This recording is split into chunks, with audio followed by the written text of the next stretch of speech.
Washington, 2 wins. What do they need to do to translate these numbers into wins? Find a way to get that $100 million back they gave Otto Porter and get another 3 guard. What's burning? That boy Steph Curry is burning. 62 points, career high last night. Congratulations to him. Second oldest player to do it, which is crazy to say because he's only 32 years old. But our brother Kobe is the only player to touch 60 at an older age.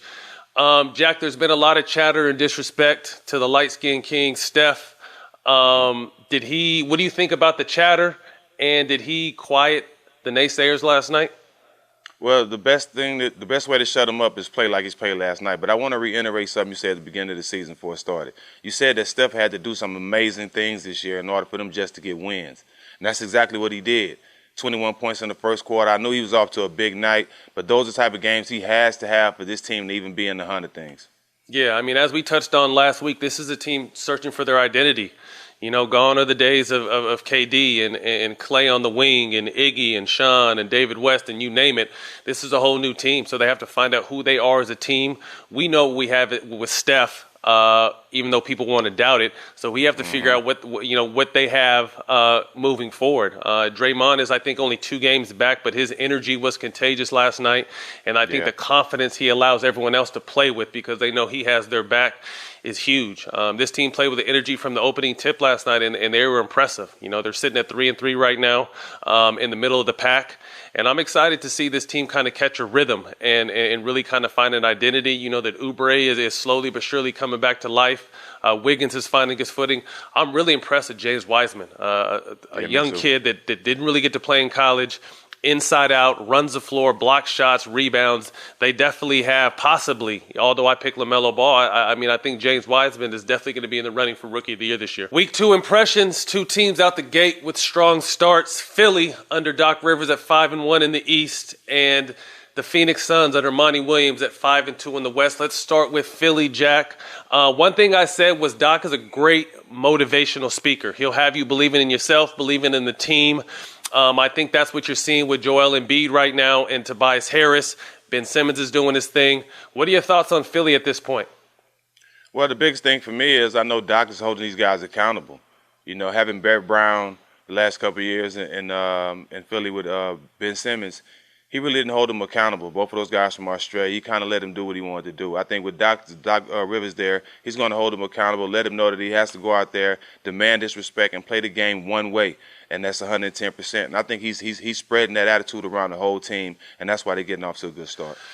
Seth Curry has been a great pickup for them, averaging 16 points, shooting 56% from the field and 51 from the 3. More spacing for that team.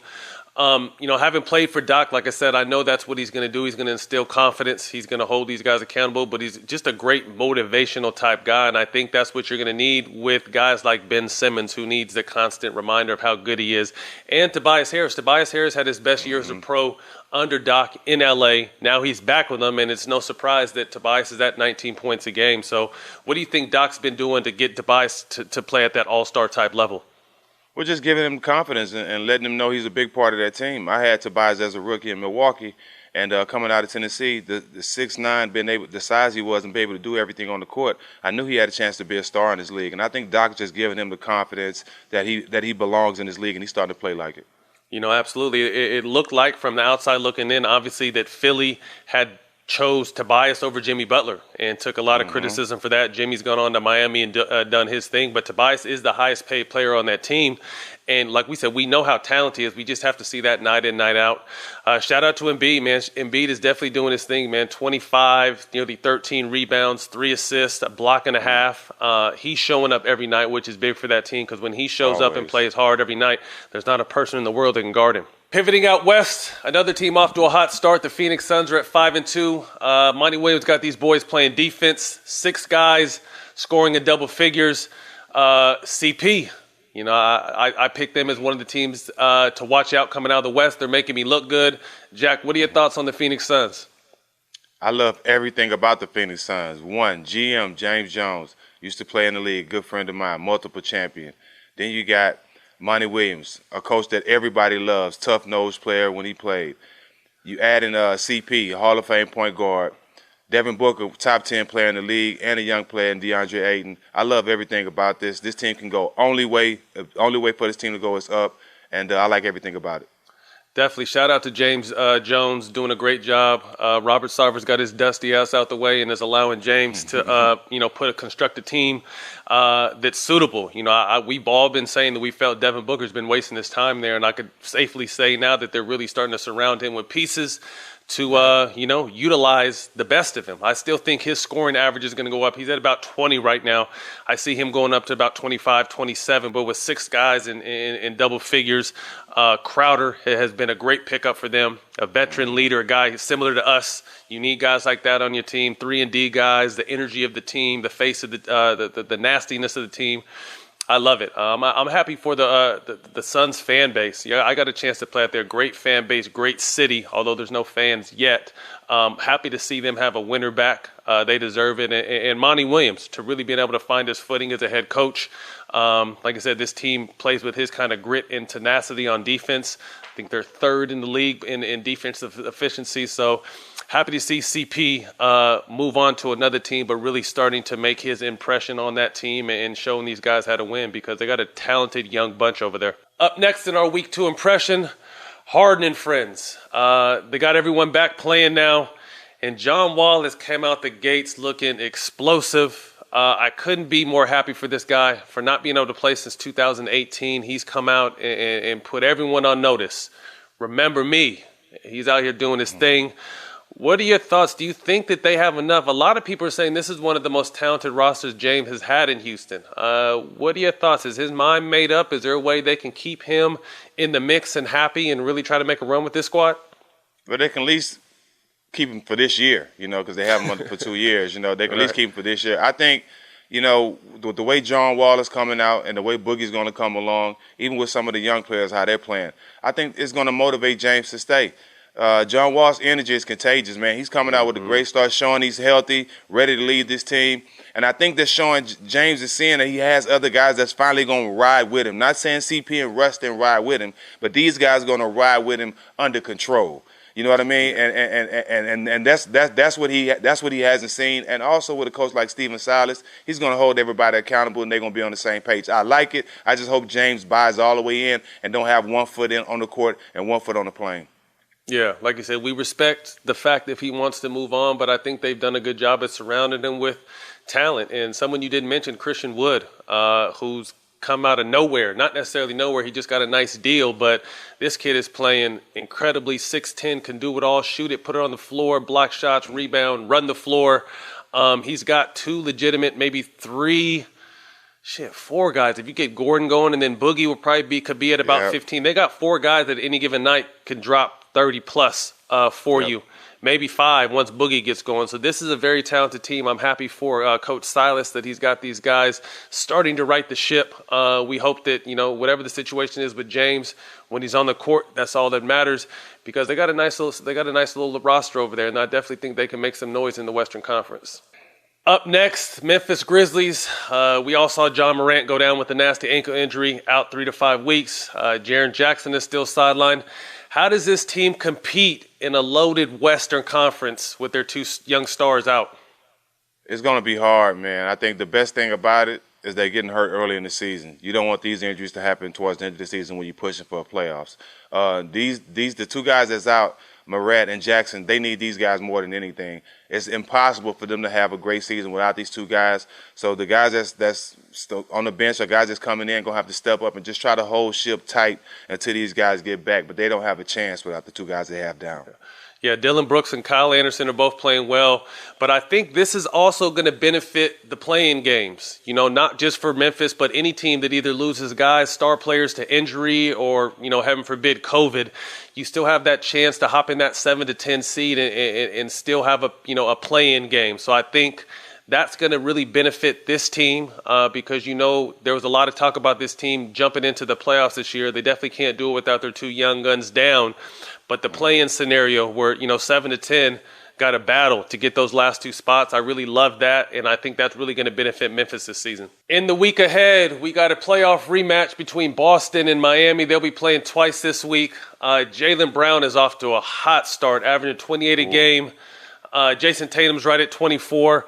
Obviously, they need Kemba in this rotation, in this lineup, to be healthy, to really make a run. But what are your thoughts on Boston right now, their start, and Miami's start? It hasn't been too good. They're on the outside looking in right now, although it's still early. Jimmy's battled with some ankle injuries. What are your thoughts on these two teams? I love the way Boston's been playing. I think their young stars are getting off to a great start. When Kemba comes into the fold, I think we'll see this whole team come together and see what they can really be.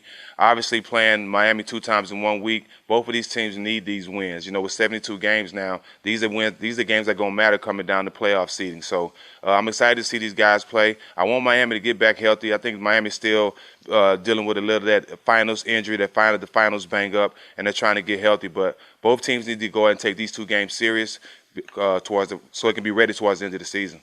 Yeah, I mean, I love Tatum and Brown taking charge now. They're not young anymore. You know, these guys have been in the league for a handful of years. This Miami team, Heat team goes as Jimmy goes. Jimmy's off to a slow start, bothered by some nagging injuries at 8 points a game this season. They're sub 500. We know they'll catch their footing, but the Eastern Conference isn't a cakewalk no more. You know, both the Western and Eastern Conference are going to be very difficult this year. So these guys, like you said, these games early on count more than normal because there's 10 fewer games. So excited to see these guys square up 2 times this week. It's, you know, they always play hard when they play each other. Also an exciting matchup this week, Philly versus Brooklyn. Philly obviously off to a hot start at 5-1. Brooklyn started off hot, have hit a little bit of a stumble, but love the way KD is progressing at 28 points a game. Is this, although it's early, Jack, is this a statement game for either team? Yeah, it definitely is for Brooklyn. You know, Kyrie and KD have been talking a lot, and me and you, we're both high on Brooklyn. We know what they're going to do. We know they're going to back up the talk. And I just, you know, I know KD's still getting in game shape. He's still coming back off a horrific injury. I just want to see how he shows up and how he comes and takes over this game. I know Kyrie is ready to go, but I'm really ready to see the KD that we all know come out in the big game against a team that they're going to be fighting against coming towards the end of the season. Yeah, there's a lot of memes and shit talking last night when KD and Kyrie both missed those game-winning shots. Yeah, Don't bet on that shit happening. Those motherfuckers make them shots every single night, every single day in practice. Next time they're going down, so don't bank on that. But, you know, on the flip side, I'm excited to see is Philly, you know, ready. You know, they're off to a great start, but this is someone that a lot of people, including us in Brooklyn, have picked to come out of the East. This is a good measuring stick for them. You know, is Embiid ready to play these big games and dominate like he's been doing? Is Tobias Harris going to step up? You know, what's Ben going to do? So I'm excited for this matchup. 2 teams definitely, you know, towards the upper half of the Eastern Conference, and both have a great chance to make the finals this year. And on Friday, for the first time, we got the Ball brother matchups. Have we seen enough of LaMelo to really make this Ball brother comparison yet? What are your thoughts, Jack? I mean, it's salute to them having 2 brothers in the league at the same time, but I'm pretty sure there's other games that'll be way more entertaining. Stupid. The one thing I like about LaMelo is he plays with a lot of confidence. He's out there playing like he's been there. Obviously up and down as most young players are. Is Lonzo ready to step up? I think this is his year. We've seen Ingram step up. We've seen Julius Randle step up in New York.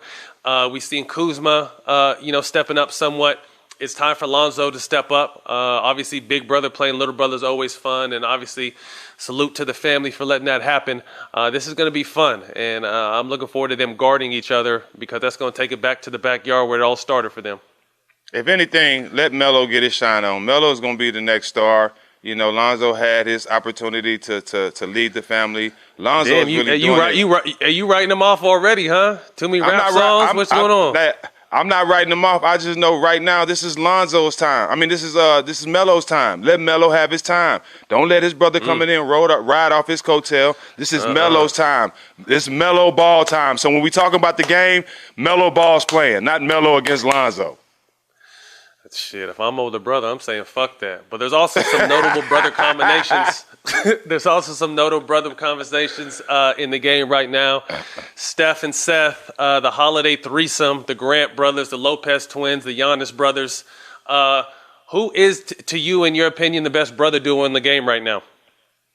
The best brother duo in the game has to be the Currys to me. I love the Currys. I obviously, the Greek freaks, plural, they could obviously pass them one day if the younger brothers come and be just like their brother. But right now, Seth and Steph, can't nobody pass them.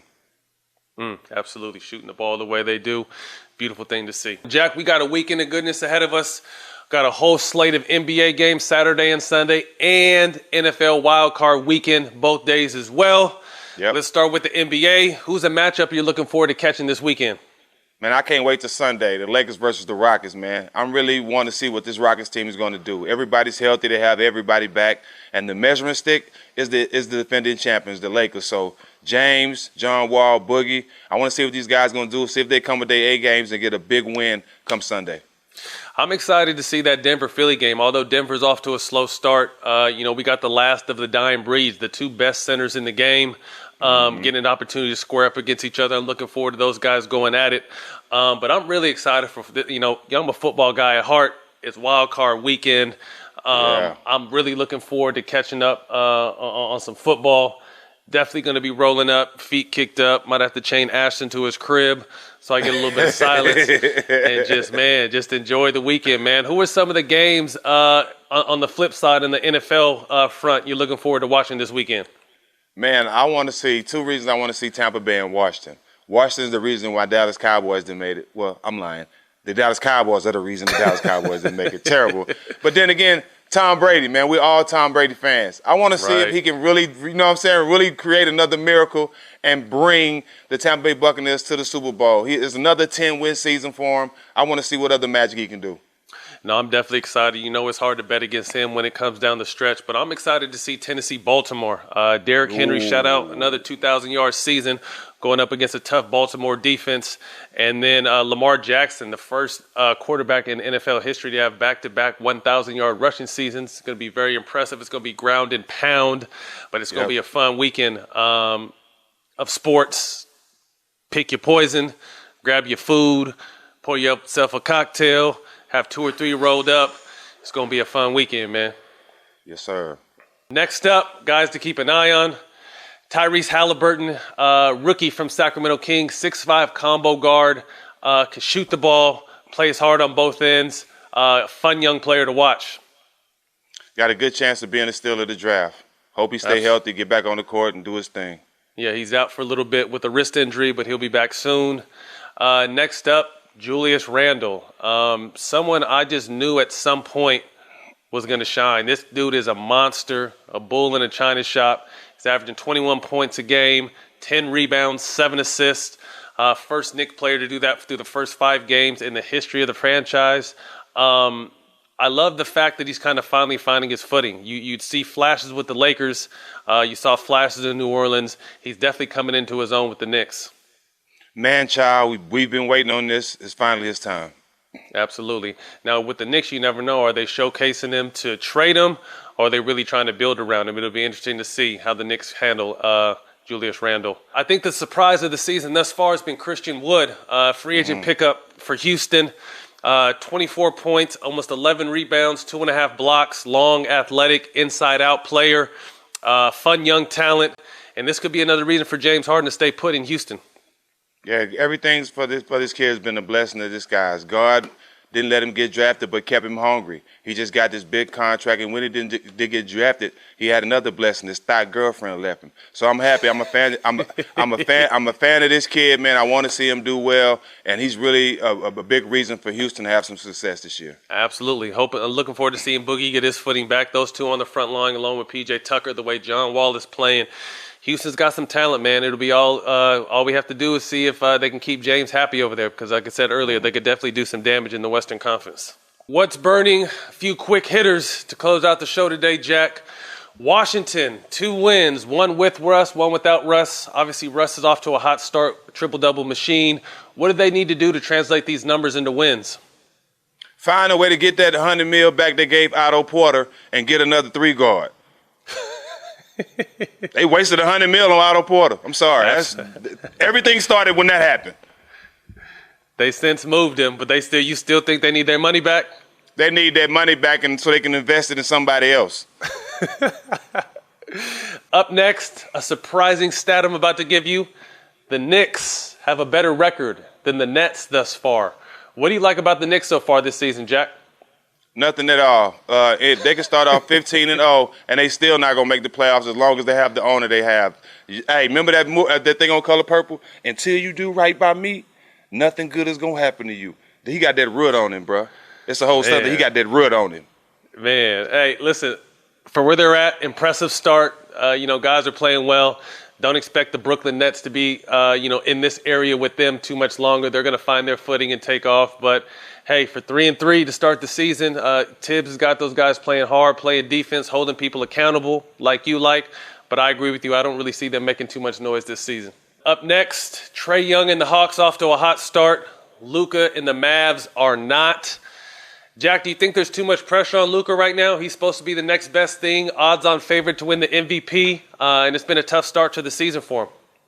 Yeah, a lot of eyes is on him, and they don't even have a full roster yet, So, but to whom much is given, much is required. He has to go out there and still play. We seen Braun in this situation a lot of times where Braun had to play with some Smurfs.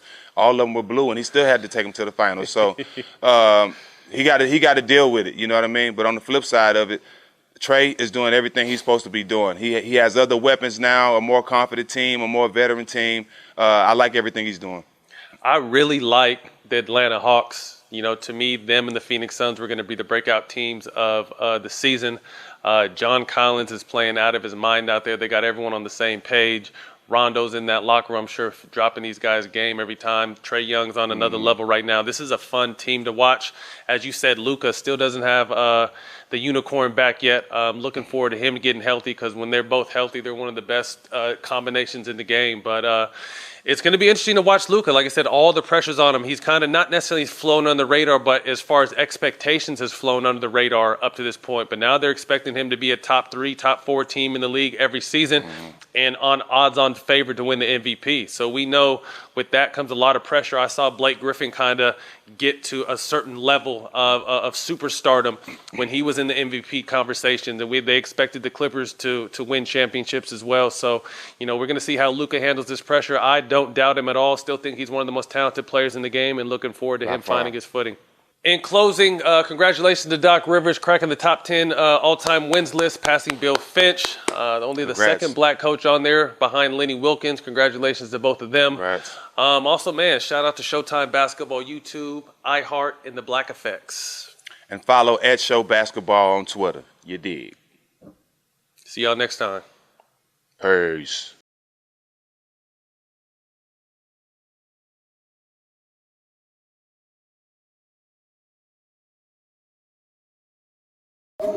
TV taught me how to dream.